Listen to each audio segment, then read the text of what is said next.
What's going on, everybody? You're watching Thisvthattv and you're watching my review of Outbreak Company.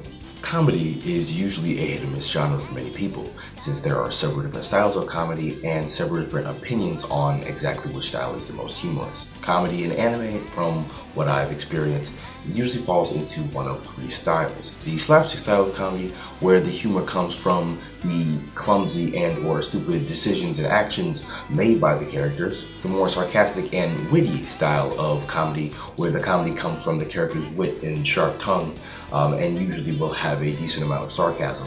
And finally, the parody style of comedy, which derives its humor from many references that it makes. Usually those references refer to other anime. Outbreak Company uses the parody style of comedy, a style of comedy which I can't exactly say I've always been the biggest fan of. Was Outbreak Company's comedy spot on, or did it just miss the mark?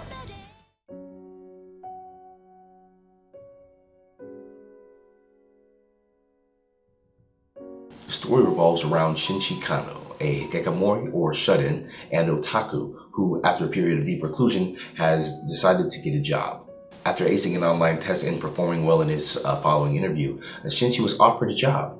Right after accepting the job offer, he is drugged and he wakes up in an unfamiliar room. He discovers that he's been transported to an alternate dimension, to a new world, by the Japanese government. He's been hired as an ambassador to the Holy Eldon Empire, a kingdom in this new world. His mission is to bring otaku culture, which is anime, manga, etc., to the Holy Eldon Empire in order to strengthen its relationship with Japan. As I mentioned earlier, this story is a parody comedy series, and it makes several references to other anime, manga, and other things in otaku culture. The series also pokes fun at and pays homage to several anime tropes. These references are only funny, but they manage to always keep the series interesting. I not only enjoyed the references that Outbreak Company made in its dialogue, but I also enjoyed the more subtle references, such as posters and figures of some of my favorite anime characters that are just lingering in the background. While this is a comedy series, it actually does have a pretty interesting narrative that touches on several different themes. The story addresses issues like racism, classism, and politics, which makes it that much more interesting to watch. Unfortunately, the story does not come to a very satisfying conclusion. While there is an ending, it leaves some things left unsaid and some questions unanswered. And the last couple of episodes did feel a little bit rushed as they tried to kick the story into high gear.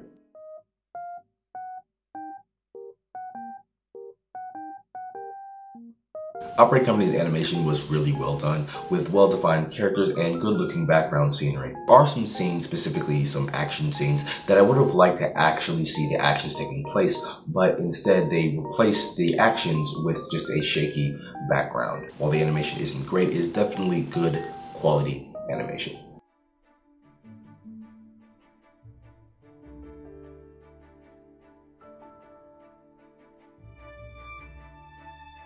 While Shinji Kano is the star of Outbreak Company, the series does feature two other main characters, Foreign, who is Shinji's maid, and Hotraka and Eldante III, the Empress of the Holy Eldon Empire, as well as several other supporting characters. Most of the characters in this series suffer from a lack of proper background story and development, including our main characters. The amount of information we get about the characters is varied.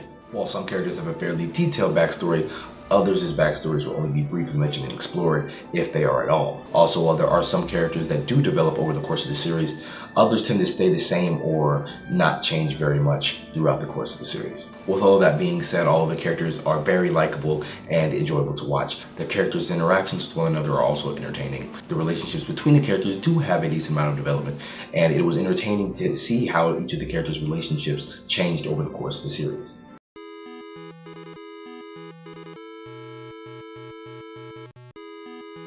Outbreak Company's soundtrack is large and varied. It features several orchestral sounding songs, some that are more epic and grand, and others that are more peaceful. The OST also features songs from other genres, from folk sounding pieces to march.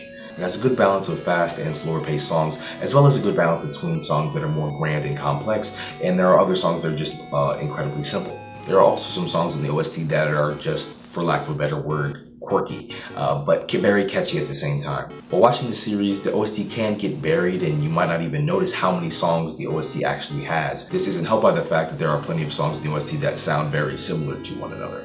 But all in all, Outbreak Company's OST was very good.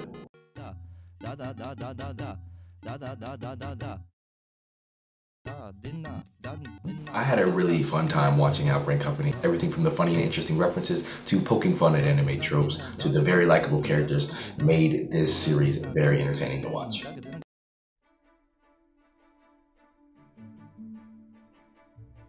Here is the verdict and breakdown out of 5. Story 4, animation 3.9, characters 3.7, sound 4.2, enjoyment 4.1, for a final verdict of 4 out of 5.